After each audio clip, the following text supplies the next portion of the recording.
ধন্যবাদ। সময় অত্যন্ত আমাদের জন্য এমন একটা সময় আমরা এসে উপনীত হয়েছি যে বাংলাদেশ আবারও সংকটে পড়েছে।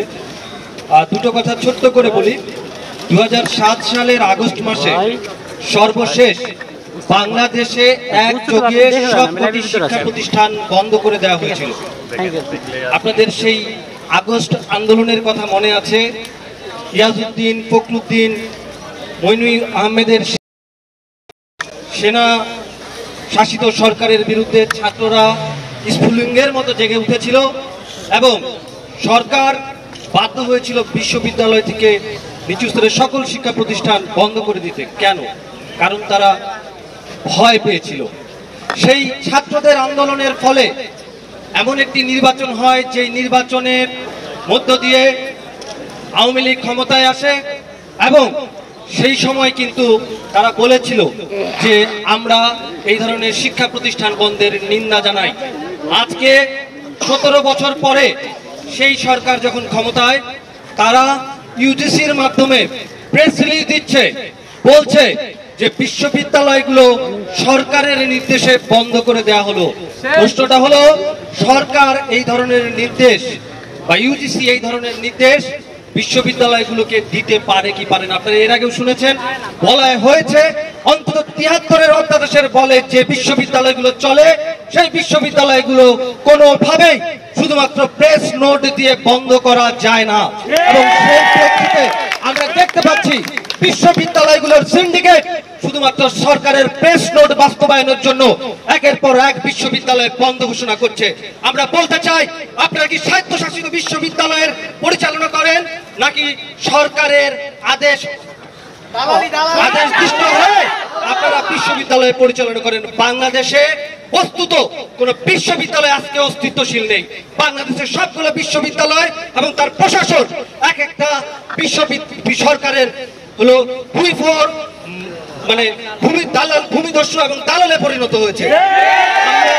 শিক্ষার্থীদের ক্ষেত্রে বলতে চাই, বারবার বলা হচ্ছে যে ছাত্র সংগঠন, সরকারি ছাত্র সংগঠনের দখলে এখন আর হলগুলো নেই এবং চাপিয়ে দেওয়া হচ্ছে, বলা হচ্ছে। মিডিয়ার বন্ধুদেরকে অনুরোধ করব যে এই কথাটা দয়া করে বলবেন না যে শিক্ষার্থীদের দখলে আছে। বিশ্ববিদ্যালয়ের শিক্ষার্থীরা বিশ্ববিদ্যালয়ের হলে তাদের অধিকার প্রতিষ্ঠিত করেছে, তারা দখল করতে চায় না। এই কথাটা আপনারা মনে রাখবেন। তো বলছিলাম যে যখন 7 সালে আন্দোলন হয় তখন আমরা বিশ্ববিদ্যালয়ের শিক্ষার্থী ছিলাম।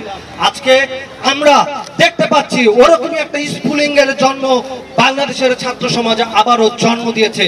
তাই শিক্ষক হিসেবে আমরা মনে করি যে বিশ্ববিদ্যালয়ের শিক্ষার্থীদের পাশে দাঁড়ানো আমাদের নৈতিক অধিকার। দ্বিতীয় প্রশ্ন, বাংলাদেশে এখন মনে হচ্ছে যে কেউই আর কৃষক শ্রমিকের সন্তান নয়।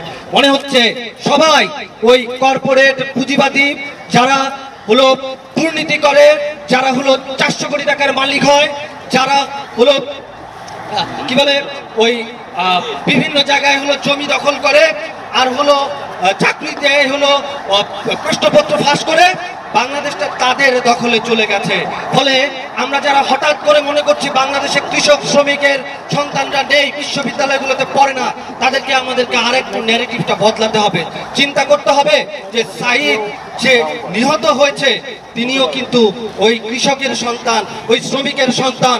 ফলে যখন আপনি একটা শ্রেণীকরণ করে শুধুমাত্র যারা এলিট তাদের জন্য শিক্ষার এবং চাকুরির ব্যবস্থা রাখবেন, তখন স্বভাবতই যারা নিচু অবস্থায় আছে, যারা এই শ্রেণীভেদের শিকার হয়েছে, বৈষম্যের শিকার হয়েছে, তারা প্রত্যাঘাত করবে।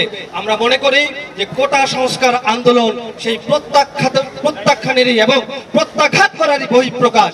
আরেকটা কথা মনে রাখতে হবে যে এটা হতেই পারে যে আমাদের এখানে শিক্ষকদের অনেকেই আমরা হয়তো কোটা সংস্কার আন্দোলন যেইভাবে হচ্ছে তার পক্ষে নাও থাকতে পারি, কিন্তু ব্যক্তিগতভাবে আমি নাও থাকতে পারি, কিন্তু সমষ্টি যখন আমাদেরকে ডাকবে যে রাষ্ট্রের, সমাজের, জনগণের প্রয়োজন, তখন অবশ্যই সেটা আমাদের শিক্ষকতার জায়গা থেকে নৈতিক দায়িত্ব যে আমরা আমাদের শিক্ষার্থীদের পাশে দাঁড়াবো। শেষ কথা, 90-এর গণতান্ত্রিক পরিবেশের জন্য, স্বৈরাচার পতনের আন্দোলনের জন্য যে আন্দোলন হয়েছিল, যে গণ অভ্যুত্থান হয়েছিল, সেই গণ অভ্যুত্থানের মুখ বলা হয় নূর হোসেনকে। শামসুর রহমান কবিতা লিখেছেন, অনেকেই কবিতা লিখেছেন। আমরা দেখতে পাচ্ছি আজকে কিন্তু এমন একটা বুদ্ধিজীবী সমাজ তৈরি হয়েছে যারা আর কোনো কথা বলেন না, কারণ তাহলে তারা বাংলা একাডেমির মহাপরিচালক হতে পারবেন না, শিশু একাডেমি, শিল্পকলা একাডেমির মহাপরিচালক হতে পারবেন না।